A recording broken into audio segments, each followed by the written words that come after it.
Naam, karibu tena mpenzi mtazamaji, tunaendelea na taarifa za KTN leo wikendi.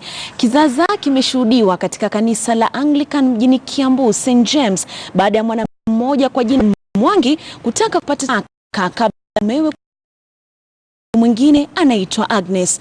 Kulingana na Bi Mwangi ambaye ni mke wa kwanza, anadai kuwa wameishi pamoja na bwana huyu kwa zaidi ya miaka 20 na hata kupata watoto wawili, na kwa sasa anataka haki itendeke ili kuachwa huru, kwani bado ana stakabadhi za kisheria kuonyesha yeye ni mkewe wa Alex. Kadhalika amedokeza kuwa juhudi zake kupata usaidizi wa kanisa ili kutafuta mwafaka kabla ya harusi kuendelea halijafua dafu, hivyo kutilia shaka maadili ya kanisa. And now he's doing a church wedding, which I understand you can't have two weddings at the same time in the constitution of this country. I even Sunday announced the bans of marriage.